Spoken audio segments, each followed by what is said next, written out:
都给我散开！散开！苏老来了，快散开！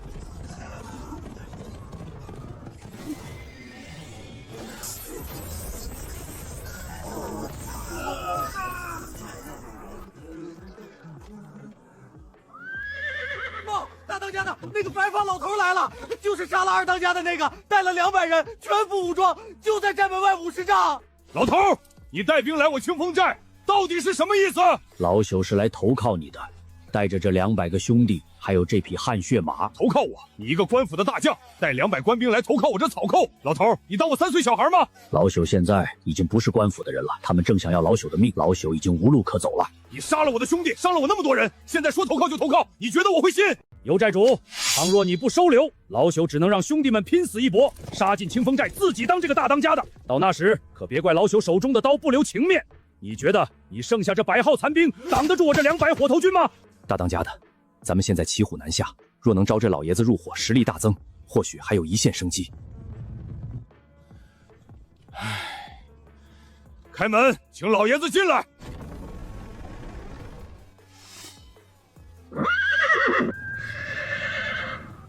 攻！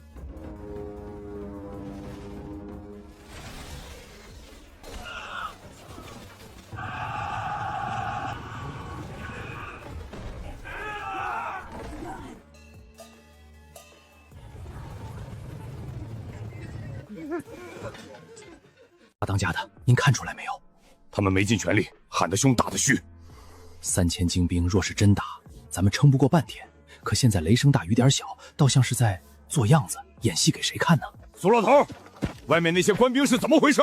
你不是说来投靠我的吗？怎么官兵跟着就来了？3000精兵围了我的寨子，打又不真打，退又不肯退，你到底在搞什么名堂？你到底是来投看还是来招官兵的？刘寨主觉得他们为什么不真打？我要是知道还问你，你给老子说清楚。因为老朽在这里，有老朽在，他们攻不进来，他们不敢真打。你是说那些官兵怕你，3000人怕你一个人？刘寨主，等时机到了，你自然会知道。现在还不是时候。骑兵总兵大人，苏沫带着火头军入了清风寨，周都尉强攻几次都被苏沫带人挡来，无法破寨，先锋营损失了几十个弟兄。爸，3000精兵攻不下清风寨，周虎明是干什么吃的？他还想不想干了？爹，我就知道那老东西不是省油的灯，他仗着地形熟悉，硬是把周虎臣给拖住了。一帮烧火的能挡住3000精兵，周虎臣怕不是故意放水吧？他早就跟苏木穿一条裤子了。爹不能再拖了，他现在落草为寇，正好给了咱们杀他的借口，通敌叛国，死罪一条，谁也说不出半个不字。对，爹，再派3000兵去，我就不信6000人还拿不下一个老头。来人，传秦号。总兵大人，赵末将何事？秦号，本总兵命你再派3000精兵增援周虎镇，2天之内必须拿下清风寨，活捉苏木。活要见人，死要见尸。总兵大人，末将以为此举不妥，3000精兵已经在外，再调3000，营中只剩4000人了。有何不妥？北敌大军就在豫州，离此不过100里。探子日夜活动，一旦主力外调，清河县空虚，谁来守城？当务之急是防北敌。苏木一个100岁老人翻不起大浪，请大人三思。北敌人离这儿远着呢，探子都说他们按兵不动。秦昊，我不是在跟你商量，这是命令，立刻派兵。你敢抗命，军法从事。末将遵命。到了清风寨，听周虎正的，打是要打，但别往死里打。周都尉知道分寸，你配合他就行。末将明白，悉做全套。出发！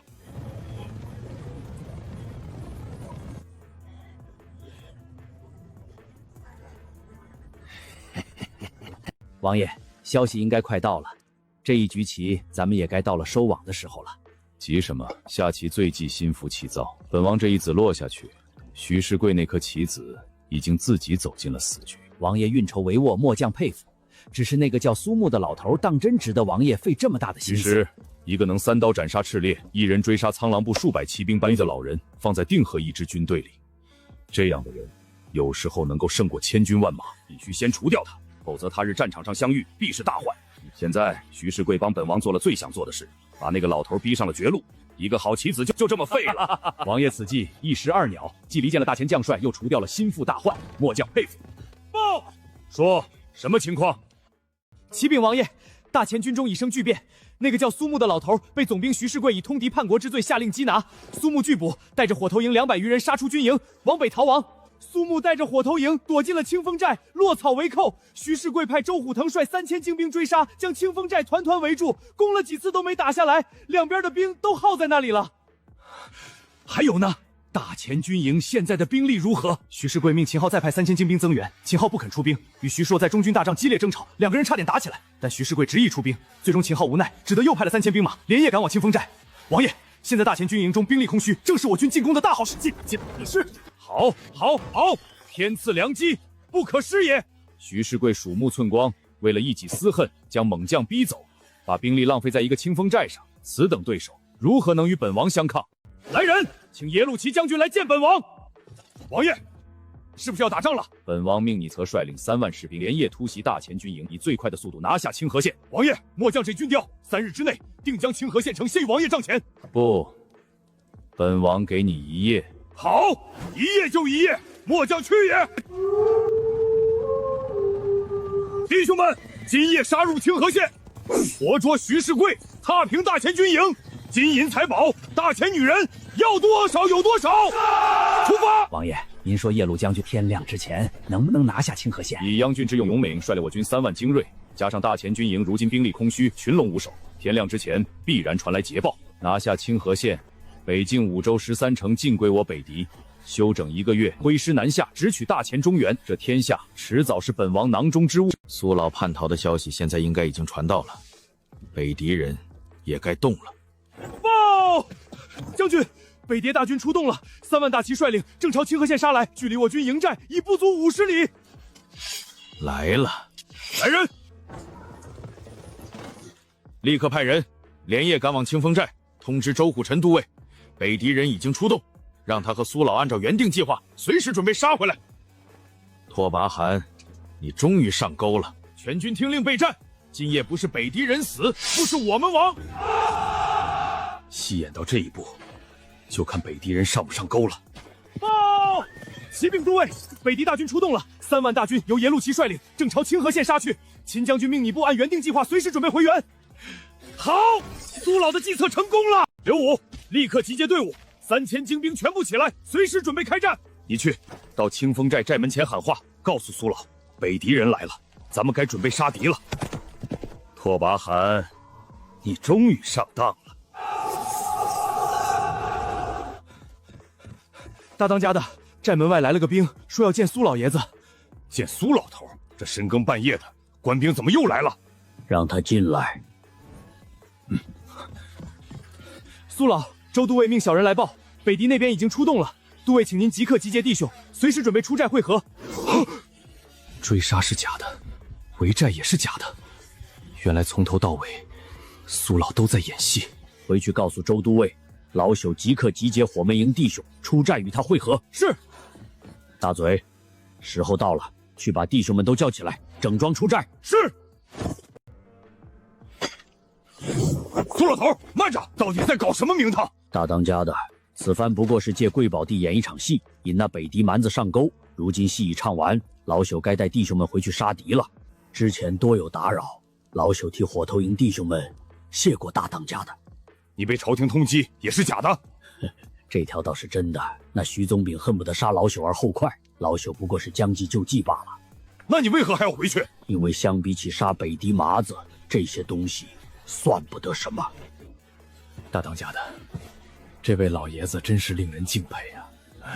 这么大年纪，想的还是保家卫国，被狗官迫害，被冤枉通敌，他却没想过报复，始终在想怎么打赢这场仗。咱们占了清风寨3年，杀了几个北狄人，护住了几个百姓，每天喊着替天行道，可咱们替的是什么天，行的是什么道？军师，大当家的，您说，从今日起，清风寨解散。大当家的您把弟兄们叫到一起，告诉他们，我要去参加苏老爷子的火头营，杀北达人。军师，你跟了我3年，你若不想去，我不勉强。大当家的，您这是什么话？我孟子义虽非英雄，却也不是贪生怕死之辈。这一次，终于能堂堂正正做回英雄了。弟兄们，我尤忠义今天宣布一件事：清风寨从今日起解散。为什么？是不是官兵逼的？咱们跟他拼了！不是官兵逼的。苏木老爷子今年100岁，被狗官陷害追杀，他来咱这儿演一出落草的戏，就是为了引出北狄人，保家卫国。100岁的老人家心里装的是天下，咱们20-30岁身强力壮，却躲在这儿当缩头乌龟。我要去投奔苏老爷子，去杀北狄人。愿意跟我去的站出来，不愿意的分了财物，咱们往后还是兄弟。大当家的，我跟您去。我也去，杀北狄蛮子。出发！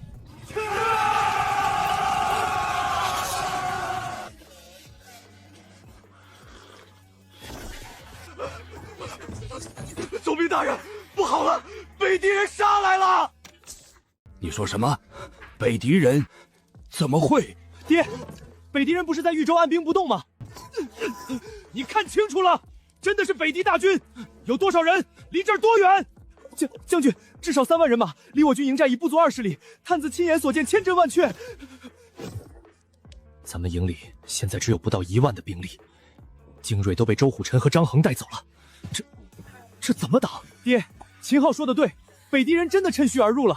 咱们把兵力都派去清风寨抓那个糟老头子，现在清河县空虚，这可怎么办？我明白了，我全明白了，这是苏木那个老东西和北狄人串通好的。他假装投靠清风寨，逼得本总兵再派援兵，目的就是为了调虎离山，让我军营空虚，好让北狄人趁虚而入。对，一定是这样。那糟老头就是北狄人的奸细，他从头到尾都是在演戏，我们都被他骗了。难怪他一个100岁老头能有那么大的本事，全是北狄人教的。爹，咱们上了他的当了。苏木，本总兵若能活着回到京城，定要参你一个通敌叛国、里应外合之罪。北狄先锋已到营门外5里，秦将军正在组织兵马迎敌。走，上瞭望台，本总兵倒要看看北狄人到底有多厉害。放箭！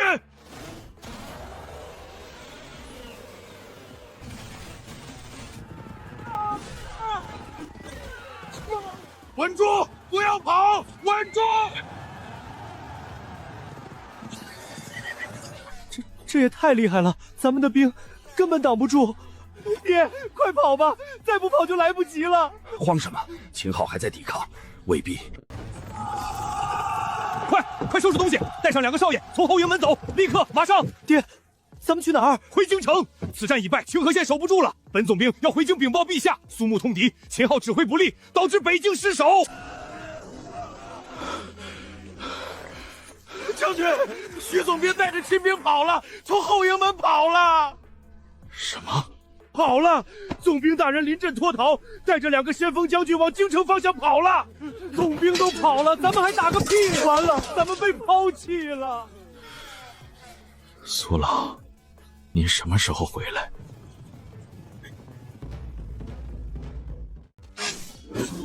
弟兄们，敌方军心已散，随我冲进去，踏平大前军队，拿下清河县！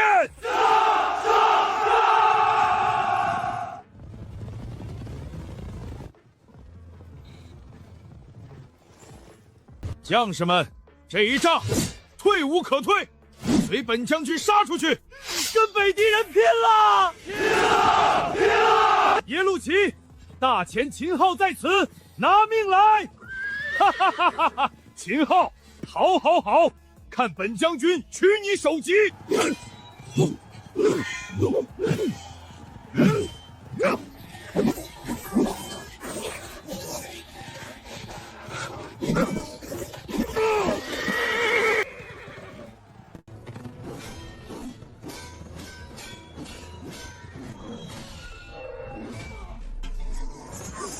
秦将军，秦昊，你也就这点本事，大前皇朝武将无能，连堂堂大将军都不堪一击，废物！耶律齐，大前还有人在，那本将军就先送你上路。杀！是苏老，苏老回来了。苏老，兄弟们，苏老爷子杀回来了，援军到了，随我杀回去，杀退北狄麻子。那是什么？大前的援军，是大前的援军！怎么可能？他们怎么突然出现在这里？不是说他们在清风寨吗？那是谁？骑白马的那个竟然是个老头！大前没人了吗？白发白马，是那个人，是杀了赤烈将军的那个老头，就是那个3刀杀了赤烈的老头。杀！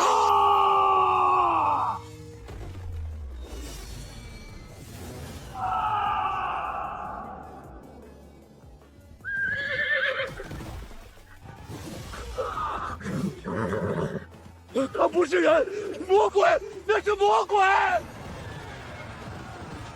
将军，后阵被冲散了，那个杀害赤烈将军的老头杀过来了，弟兄们顶不住了。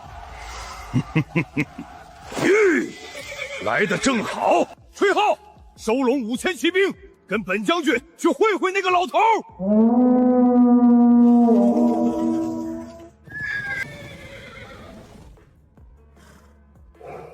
老头，你很能打吗？当兵打仗那是年轻人的事儿，你都多少岁了？100岁了吧？半截身子都入土了，还来战场上凑什么热闹？回家等死吧！叫嚣！吃老朽一刀！苏老这是要擒贼先擒王，冲啊！给苏老打掩护！杀！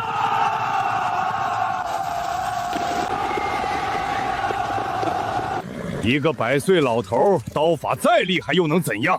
死老头，让本将军送你一程，早点去阎王爷里报到。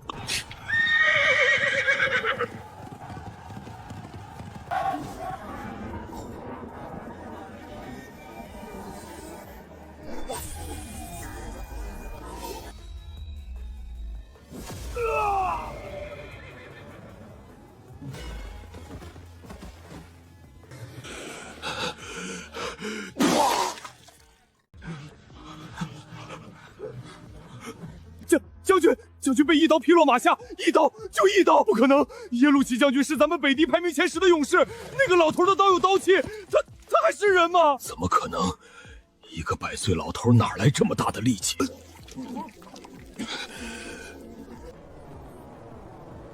那把刀到底是什么来头？哈哈哈！苏老威武，一刀就一刀！北狄排名前10的勇士，连苏老一刀都接不住，兄弟们跟着苏老杀呀！苏老无敌，火头营无敌，杀退北狄蛮子！保护将军，快保护将军！副将军上马，快撤！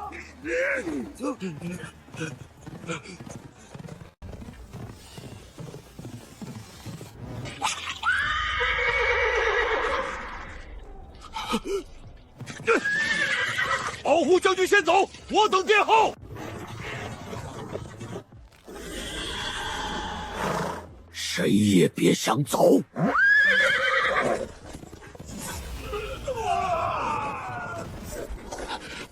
跑得越远越好，绝不能死在这里。拦住他！快拦住那个老头，给将军争取时间！好，马儿追！苏老一个人去追耶律齐了。别慌，苏老有汗血马，那些北狄人追不上他。相信苏老。擒贼先擒王，杀耶律齐，北狄大军必溃。骑兵营，跟我上，给苏老开路，挡住那些想阻拦的北狄兵！杀！随我杀！快跑！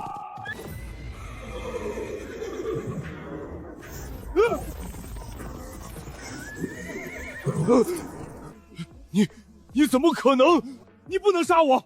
我是北狄大将军，右贤王不会放过你的！好狠的刀！你们的大将军已死，还有谁要战？一路将军死了，大将军被那个老头杀了！跑啊，快跑啊！再不跑就来不及了！我投降！耶路齐已死，北狄人败了！杀！苏老！丁，恭喜宿主完成主线任务，在火头营打卡30天，获得奖励：3年逆龄100天寿元，大脑回春丹5颗，大力丸5颗，满级霸王教法。这股力气主线任务终于完成了。88岁的身体确实轻快了不少，像卸了一块大石头。霸王枪法，好一个霸字！讲究的就是绝对的力量和速度，碾压一切，不需要花招，就是一力降十会。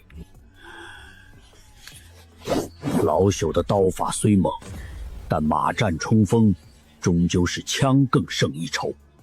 下次再遇猛将，一枪便可捅穿。丁，新主线任务已发布，请宿主在30天内收复大前豫州城。任务奖励：3年逆鳞，100天寿元，满级神剑术。豫州城30天，老朽接了。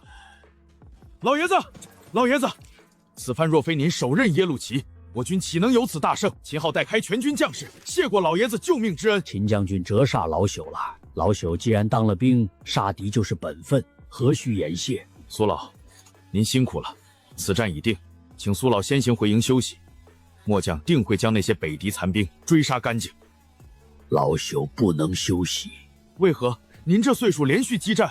兵法云：一鼓作气，再而衰，三而竭。如今北敌新败，主将被斩，正是军心涣散之时。若不乘胜追击，更待何时？即刻整顿所有骑兵，直取豫州，杀他个出其不意。好，说得对，北敌人定想不到我们敢反攻，此刻杀过去，豫州守军必乱。苏老有勇有谋，秦昊心服口服。全体骑兵听令，全副武装，带足3日干粮与箭矢，半个时辰后随苏老北上，收复豫州。天亮了，这个时辰，雅鲁齐将军想必已经拿下了清河县，说不定现在已经在城门口等着本王了。王爷运筹帷幄，有鲁将军决胜千里，此战一举定乾坤，北境5州13城尽归我北敌，南下中原指日可待呀！军师，此计能成，你也是头功，本王不会忘了你的功劳。王爷谬赞了，此功乃王爷所有。一个100岁老头不过仗着几分蛮力，他被自己的总兵逼得落草为寇，连军营都待不下去，还能翻出什么老话？一个老头而已。不错，那老头再能打，也不过是一介莽夫。本王略施小计，就让他身败名裂，无处容身。走，随本王去城口迎接耶路将军。本王要亲自为他斟酒，大前北境再无胜利庆功。王爷英明，我在城门口备好了10坛庆功酒，专等耶路将军凯旋。10坛，少了，少了。雅鲁将军此战功德盖世，至少20坛。王爷说的是，属下这就去吩咐。来人，备马！王爷，大事不好了！王爷，败了，咱们败了，3万大军全完了！什么？3万大军，有1万铁骑，会败？王爷，末将没有胡说，咱们中计了，从头到尾都在人家的算计里。说清楚，到底是怎么回事？那个白发老头，他根本没有被追杀，他在清风寨落草是假的，全都是演给我们看的。那老头早就识破了咱们的离间计，故意将计就计。等咱们3万大军攻清河县时，他带着火头营和6000精兵从咱们背后杀了出来。3万弟兄首尾不能相顾，被人家打得七零八落。那个老头太可怕了。可怕？他一个人能有多可怕？王爷，您没见过他的刀，那把刀不是人间该有的兵器，一刀劈出去，咱们几10个骑兵连人带马，一刀全没了。咱们的铁甲、盾牌、兵刃，在他那把刀面前，跟纸糊的一样。野鹿将军呢？雅鲁将军，他冲上去了，他说要去会会那个老头，结果被那老头一刀斩于马下。雅鲁齐死了，一刀，3万大军全军覆没。王爷，那老头既然能斩杀耶路将军，那他会不会乘胜追击，直接杀向豫州？不可能，他们人困马乏，粮草也跟不上，怎么可能还有余力长途奔袭？王爷，那老头不能用常理来揣度，他敢以身入局，说明他什么都干得出来。豫州城现在只有2000老弱残兵，他若是快马轻骑，一夜之就能兵临城下。走，立刻去城门，调集所有能战之兵上城墙，派斥候出去，方圆50里内，给我死死盯着大前军队的踪迹。一个100岁老头，怎么会变成现在这个样子？关城门，快关城门，别让大前人冲进来！这到底是怎么回事？不是说咱们已经稳操胜状，马上就能拿下清河县了吗？是啊，耶路将军领着3万铁骑呢，怎么会让大钱的兵打到咱们城下？难道咱们的3万大军已经败了？不可能！耶路将军是咱们北地屈指可数的勇士，10余年未尝一败。对，3万大军里有1万是精锐中的精锐，大钱那群废物怎么可能打得过？都给我闭嘴！胡乱猜测什么？指不定是大钱的计谋，派一支疑兵来虚张声势，想吓唬咱们。你们就这点出息？耶路将军何等人物？北敌勇士身经百战，自踏入大钱北境以来未尝一败。此战他定能拿下清河县，凯旋而归。都给本军打起精神来，守住城门，等耶律将军回来。如果大钱军队真的打败了耶路齐，那王爷，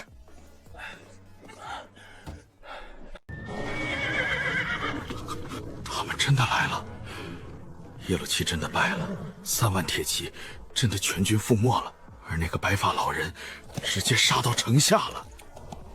3年前，我被北敌人从豫州城赶出来，狼狈逃窜。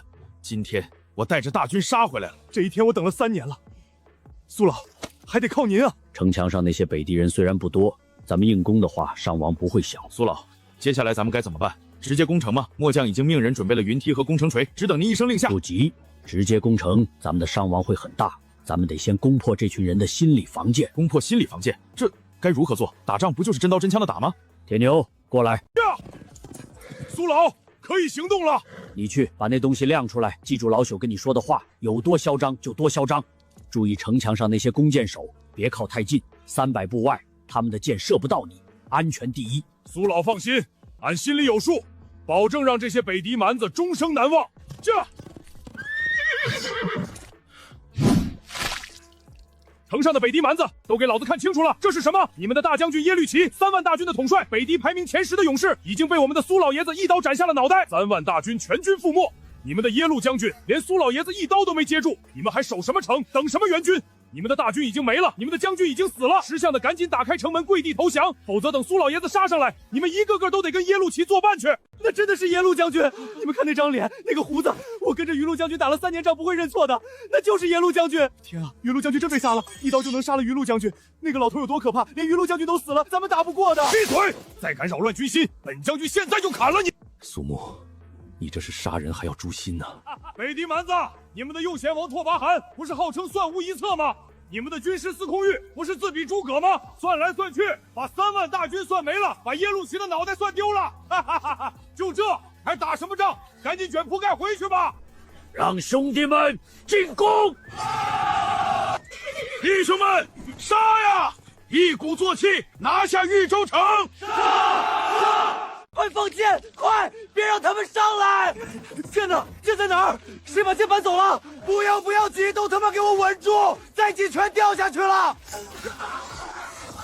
别慌，都别慌，别跑！跑什么？回去守城！再跑，老子砍了你！将军，大钱的攻城锤，城门快顶不住了！滚回去！顶不住也要顶！谁再敢后退，本将军斩了他！本王怎么会败？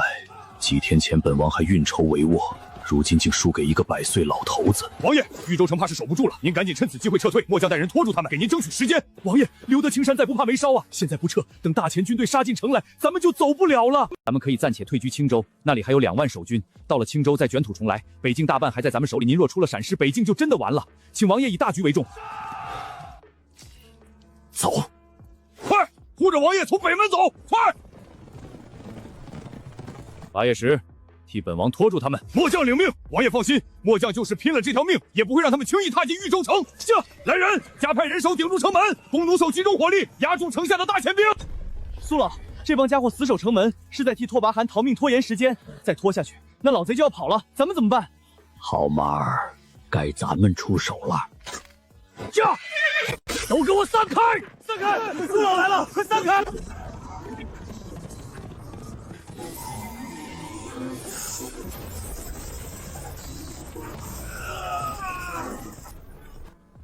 一刀就把城门劈开了，那可是铁皮包的木门啊！苏老，还是人吗？那门有半尺厚啊！那老头是什么妖怪？跑啊！大钱兵杀进来了！这不是人能做到的事，这不是人！还愣着干什么？给老夫杀进去，杀光北敌蛮子，收复豫州城！杀！大钱的军队回来了，咱们终于不是亡国奴了！北狄蛮子被打跑了，3年了，整整3年了！你看到了吗？大前的兵回来了，你在天之灵可以安息了。菩萨保佑，菩萨保佑！那个骑白马的是个老爷爷。嘘，别乱指，那不是普通的老爷爷，那是咱们大前的将军。将军，这么老的爷爷也能杀北达蛮子？老将军威武，大前万岁！都起来吧！要谢就谢咱们大前的将士，他们才是拼了命把北狄人赶走的人。老将军，您就是我们的救命恩人，没有您，咱们这辈子都等不到这一天。秦将军，你们终于收复了豫州城，下官等这一天等了太久了。下官替豫州城数十万百姓感谢秦将军，感谢大前将士。吴大人，您要谢就谢咱们苏老吧，要是没有他，咱们连清河县都守不住，更别说拿下豫州城了。苏老，这位吴大人，苏老的神威，以后您自然会知道。现在带我们进府衙吧。是，咱们得商量商量怎么守住豫州城，还有收复豫州城的大捷必须得尽快上报朝廷，禀明圣上，这是天大的喜事啊！吴大人，先把豫州城的情况给老朽和秦将军说一说，百姓有多少，粮草还剩多少，城防损毁的严重不严重？是，下官这就让人去统计。恭喜宿主成功完成主线任务，在30天内收复豫州城，获得奖励3年逆鳞，100天寿元，满级神剑术。主线任务已发放，请宿主及时查收，继续收复失地。任务目标，请宿主在半年内收复北境其余4州13城。任务奖励10年逆鳞，300天寿元，满级降龙18掌。10年逆鳞300天寿元，竟然还有强龙18掌！金兄武侠中的天下第一刚猛掌法，若能以此对敌，半年时间收复4州13城，老朽不仅能活下去，更能在战场上所向披靡。雪儿，等爷爷收复北境，就去京城接你。当务之急是睡个安稳觉。陛下，北狄铁蹄南下，北境几乎全境陷落。如今徐总统率军驻守清河县，却迟迟没有捷报传回。臣担心我军恐怕……话什么？说清楚！父皇，儿臣以为不必过于悲观。徐世贵虽才干平平，但他那2个儿子骁勇善战，北狄蛮子再凶猛，一时半会儿也未必能突破防线。太子殿下此言差矣，生死存亡之际，岂能小瞧北狄铁蹄？3年前，他们凭2万兵马就占领了北境5州13城，其实力远在我大前之上。陛下，恕臣直言，徐世贵并非能征善战之将，若前线有变，大前必须做好最坏的打算。哼，三王爷，您这是长他人志气，灭我大前神威。徐总兵手下数万兵马，秦昊又是猛将，怎会如此不堪？丞相此言怕是太乐观了。好了，吵什么？前线情况不明，你们在这里争出个什么结果？都给朕闭嘴！启禀陛下，徐世贵总兵回来了，正在殿外求见。宣，快宣！陛下，陛下，臣无能，臣有罪啊！徐爱卿，快说，前线到底如何了？北狄人打到哪儿了？陛下，北狄铁蹄势不可挡，我军惨败，清河县已经失守了。安静，都给朕安静！徐世贵，详细说来，到底是怎么回事？陛下，臣驻守清河，日夜操练，不敢懈怠。可那秦昊他不听臣的号令，竟然在军中重用一个来历不明的100岁老头。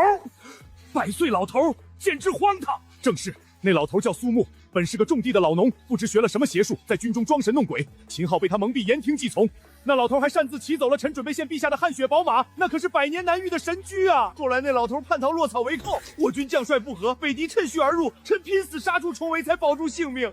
陛下，这全是秦昊和苏木通敌叛国，扰乱军心啊！求陛下为臣做主。秦昊、苏木，好大的胆子！陛下，徐总兵一面之词未必可信，秦将军忠心耿耿，此事蹊跷，请陛下明察。哼，王爷，徐总兵九死一生逃回，难道还会说谎？秦昊轻信妖人，罪不可恕。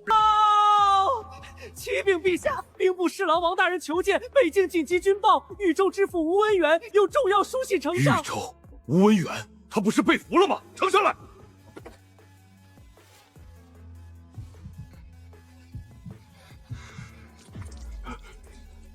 豫州吴文远，这怎么可能？哼，好，好啊，真是天大的喜事！豫州城能有什么好事？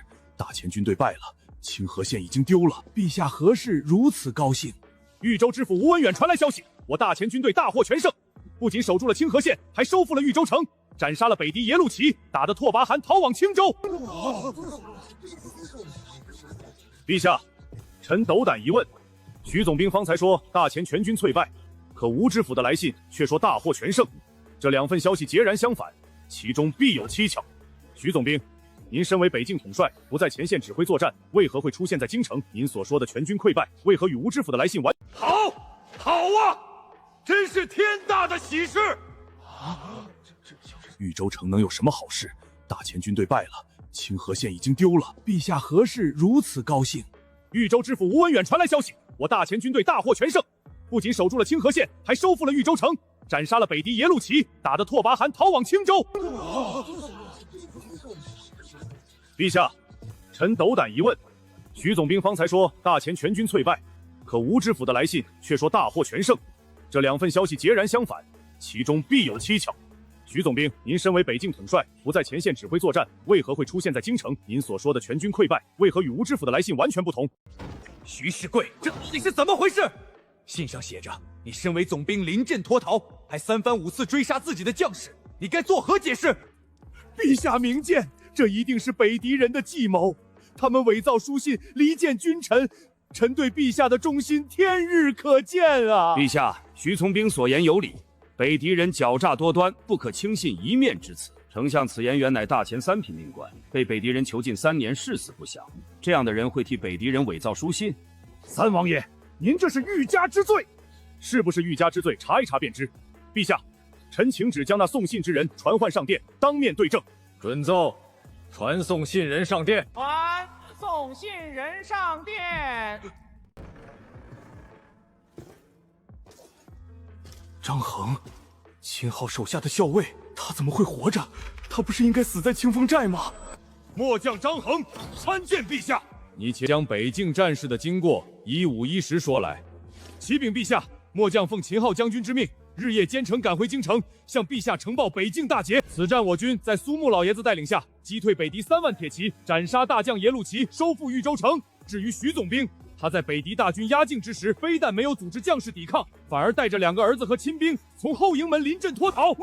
我军之所以陷入苦战，正是因为徐总兵抽走了精锐兵力去清风寨追杀苏老爷子，导致大营空虚。陛下若是不信，末将有人证物证，军中数千将士皆可作证，徐总兵临阵脱逃之事千真万确。完了，苏穆，你竟然算得这么准，我彻底完了。张校尉，本相问你，你口中所说的那位苏老爷子，今年高寿？100岁。100岁老人上战场杀敌，怕是连马都上不去吧？张校尉，您这是把陛下当3岁小孩哄呢？张衡，你竟然敢在陛下面前口出狂言，你可知这乃是欺君之罪？丞相大人，末将所言句句属实。苏老虽然100岁，却有一颗杀敌报国的赤子之心。他武功盖世，一刀斩杀耶路齐，乃末将亲眼所见。知府吴大人的书信中已经写明，军中数千将士皆可作证。末将若有半句虚言，愿领欺君之罪。陛下，臣有话要说。皇帝请讲。张校尉身处前线，亲眼所见，自然比咱们这些远在京城的人更了解真相。他说苏老先生100岁杀敌，臣也觉不可思议。可转念一想，100岁又如何？只要他拥有杀敌报国的能力，能替我大前收复疆土，斩杀敌将，那便是我大前的幸事。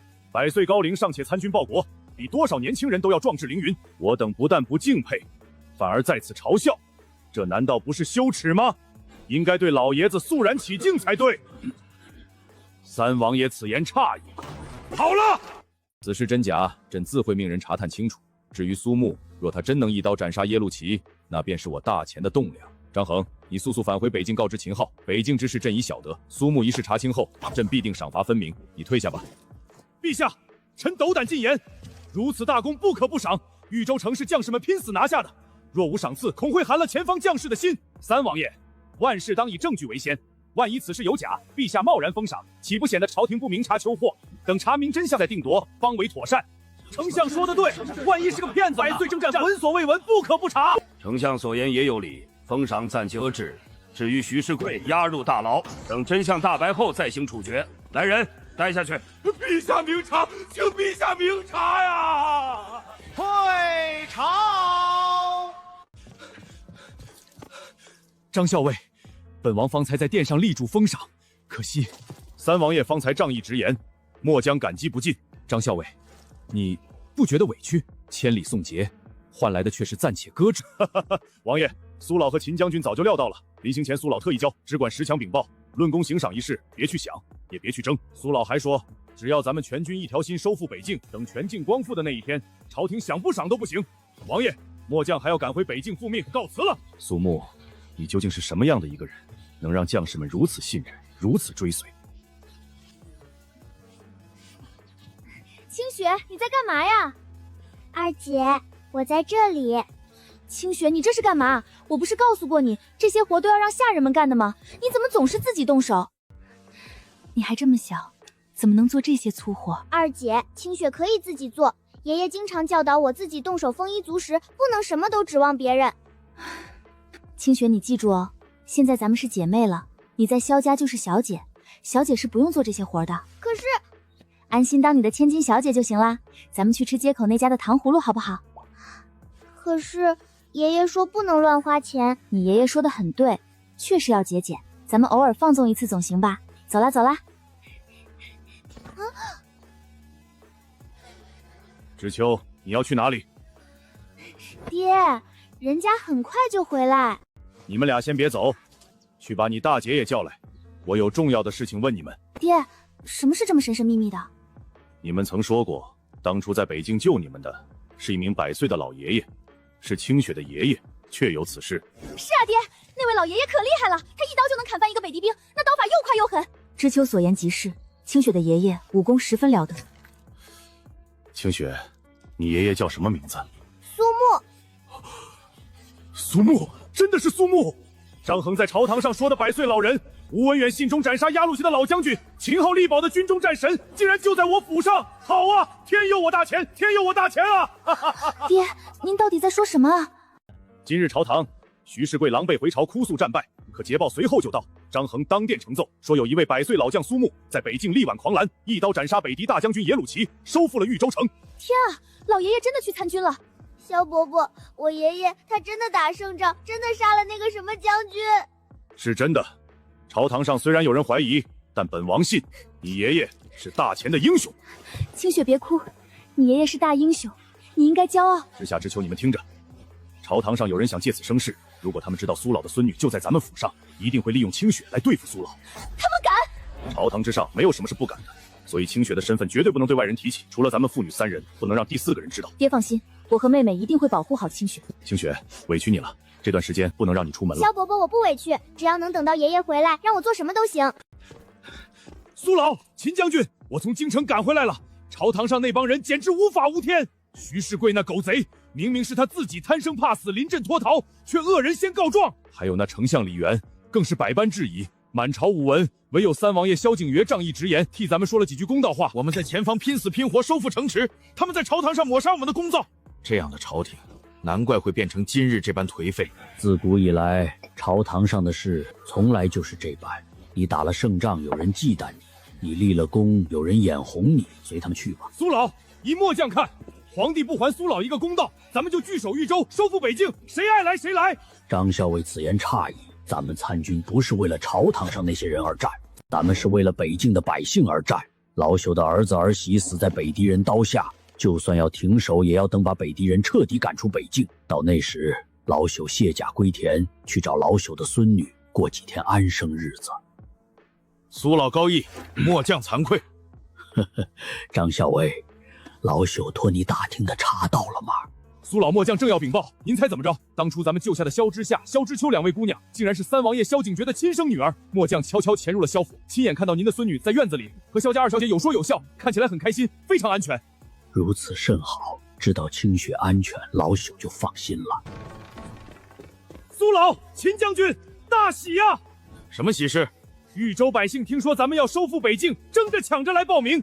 目前已有6000青壮年，而且还有一桩更大的喜事，清风寨的大当家尤忠义带着上千弟兄前来投诚，指明要见苏老。走，老朽去瞧瞧。尤忠义率清风寨、虎头山等1200弟兄前来投军。当初末将有眼不识泰山，多亏苏老不杀之恩。这一阵子我想明白了，占山为王终究不是正道，跟着苏老杀北狄人是真男儿的路。有苏老收留。起来吧，清河县那一战，老朽看到了你们的血性。只要大家愿意聚在一起杀北狄蛮子，老朽就欢迎。秦将军，给他们编入营中。从今天起，他们就是大前军队的一份子。末将领命。但丑话说在前头，进了军营就得改了匪气。谁若不听命令扰乱军纪，老朽绝不徇私，定当重罚。多谢苏老，我等必谨遵军纪。多谢苏老。军师，大王那边情况如何？对于豫州一战，他是何态度？王爷，大王他老人家说了，一次成败不足以摧毁北狄统领大前北境的意志。大王将全力支持王爷重振旗鼓，收复北境失地。而且，大王特地派了蛮屠和蛮萧2位勇士为先锋将军，率2万铁骑火速前来降驻，不日即可抵达青州。蛮屠、蛮萧，大王居然派了他们2个。正是，蛮屠将军北狄第一神枪，蛮萧将军北狄第一神射手，2位勇士皆是草原上万人敌的存在。有他们相助，王爷何愁拿不下豫州城？好啊！苏木，你杀我大将耶路齐，夺我豫州城，这笔账本王要连本带利，统统讨回来。军师，你为何如此忧心忡忡？2万铁骑，2位草原勇士，这是天大的好事，你怎么反倒愁眉不展？王爷，此番大王如此大手笔增援，此战对王爷而言，只许胜不许败。王爷可别忘了，您的背后还站着一位左贤王，他可是日夜盯着您的位置，恨不得您在北京失利后趁机取而代之。若是此战再败，大王那边恐怕也保不住您了。不过军师大可放心，胜则北境尽归我手，败则无颜再见大王。本王留着底牌，左贤想从中作梗，没有那么容易。启禀王爷，蛮屠、蛮萧2位将军率2万铁骑已抵达城门口，来得好快！走，随本王出城迎接。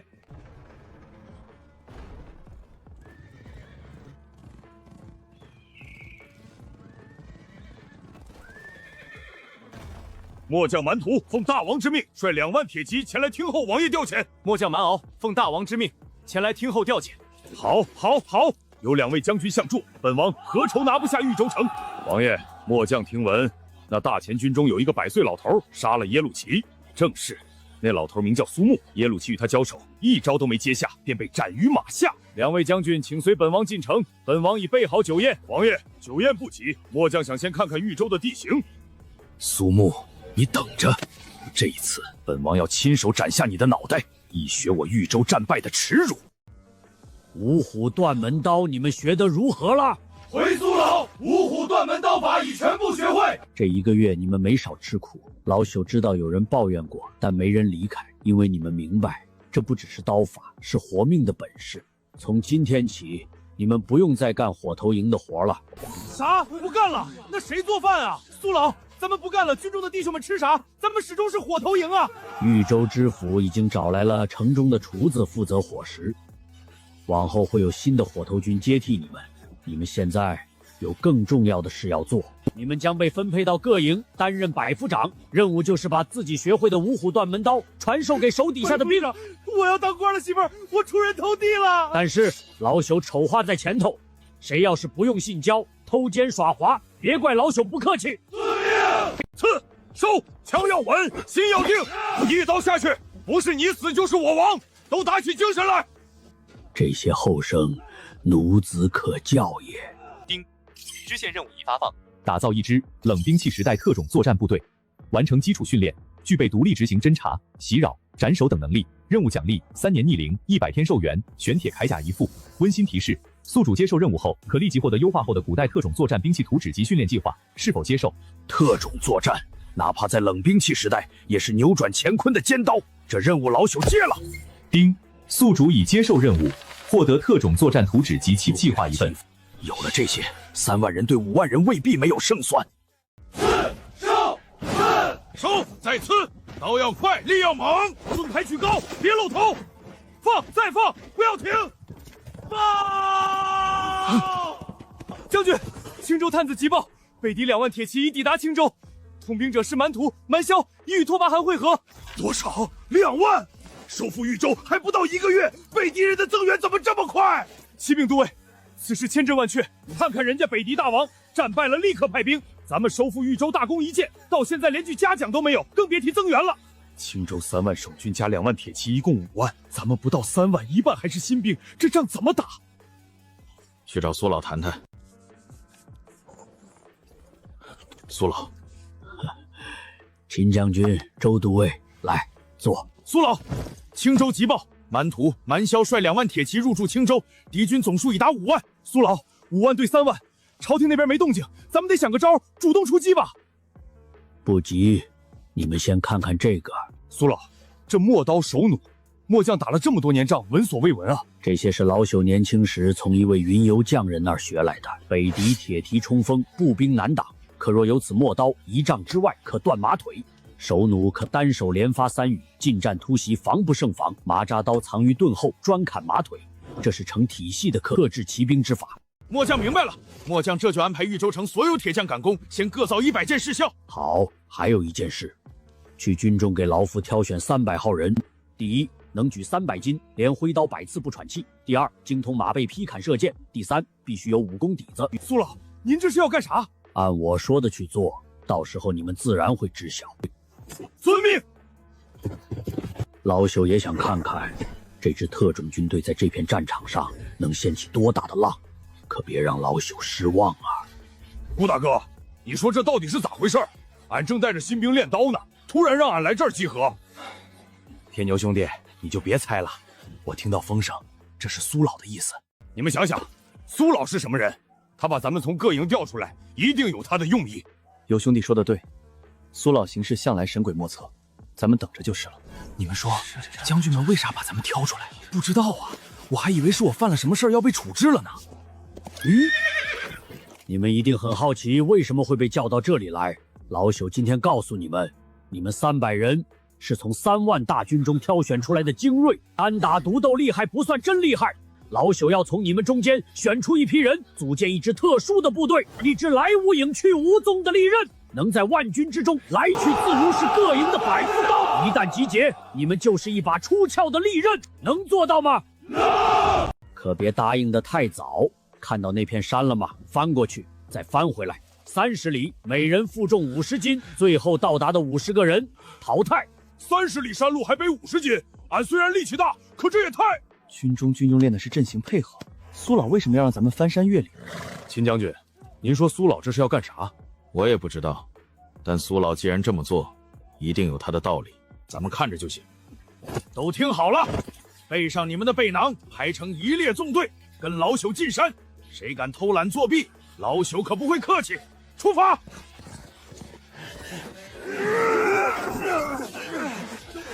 快，别掉队，跟上苏老！我的娘嘞，这背刀也太沉了！不行了，我不行了，腿软了！起来，快起来！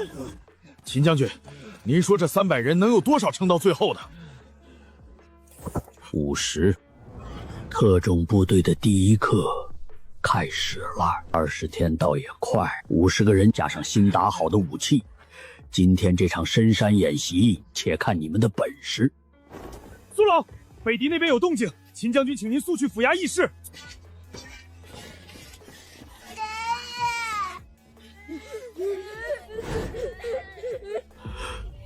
二丫，苏爷爷，苏老，几天前几股北狄骑兵趁夜对清河县附近的村子进行了屠村，清风镇是其中之一。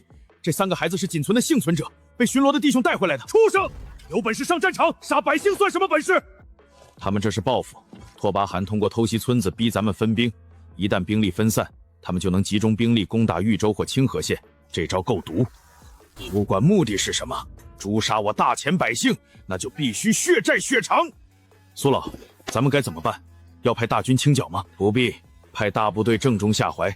将军，你安顿好这些孩子，剩下的交给老朽。老朽自会让那些屠戮百姓的知道，血债血偿是什么滋味。来人，传令，特种部队全体集合！